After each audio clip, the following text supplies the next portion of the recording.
महाकाल के भक्तों का स्वयं काल भी कुछ बिगाड़ नहीं सकता। आज इस कहानी के माध्यम से सुनेंगे कि किस तरह महाकाल ने अपने भक्तों के लिए स्वयं मृत्यु की देवता की ही मृत्यु कर दी। प्राचीन काल में एक राजा हुआ करते थे जिनका नाम श्वेत था। उनके राज्य में प्रजा हमेशा खुश रहा करती थी, किसी को भी कोई कष्ट नहीं था।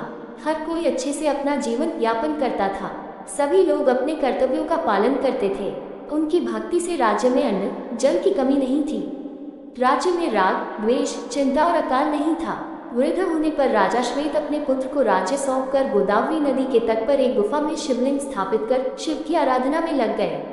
अब वे राजा श्वेत से महामुनि श्वेत बन गए थे। निर्जन गुफा में मुनि ने शिव भक्ति का प्रकाश फैलाया था। श्वेत मुनि शिव भक्ति में लीन रहते थे। ऐसे में श्वेत मुनि की आयु पूरी हो गई और इस बात का उनको आभास भी ना हुआ। एक दिन यमदूत श्वेत मुनि के प्राण लेने आए। श्वेत मुनि शिव ध्यान में मग्न थे। जब यमदूतों ने गुफा में प्रवेश किया तो गुफा के द्वार पर ही उनके अंग शिथिल हो गए। वे गुफा के द्वार पर ही खड़े होकर श्वेत मुनि की प्रतीक्षा करने लगे। इधर जब मृत्यु का समय निकलने लगा तो चित्रगुप्त ने यमराज से पूछा कि श्वेत की आत्मा को लेकर यमदूत अब तक क्यों नहीं आए। ये सुनकर क्रोधित यमराज स्वयं श्वेत के प्राण लेने के लिए पृथ्वी पर आ गए। गुफा के द्वार पर कांपते हुए यमदूतों ने यमराज से कहा, श्वेत तो अब राजा न रहकर महामुनि है। वे शिव के परम भक्त उनके द्वारा सुरक्षित हो गए हैं। हम उनकी ओर आंख उठाकर देखने में भी समर्थ नहीं हैं। यमदूतों की बात सुनकर यमराज खुद यम पाश लेकर श्वेत मुनि की कुटिया में पहुंचे।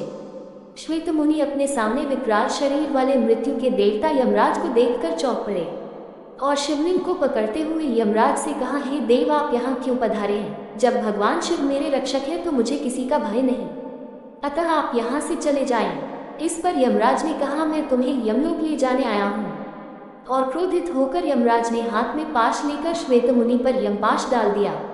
शिव जी ने श्वेत मुनि की रक्षा के लिए अपने गण भैरव को भेजा।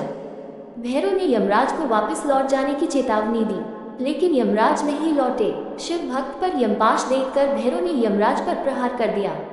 शिव भक्त की रक्षा के लिए शिव पुत्र कार्तिकेय भी वहां पहुंच गए और यमराज पर शक्ति अस्त्र से प्रहार कर दिया, जिससे मृत्यु के देवता यमराज की भी मृत्यु हो गई। यमराज की मृत्यु पर सभी देवता शिव जी से यमराज को पुनः जीवित करने की प्रार्थना करने लगे।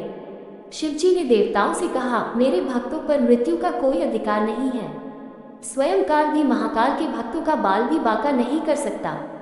देवताओं ने कहा कि यमराज की मृत्यु से सृष्टि में संतुलन बिगड़ जाएगा।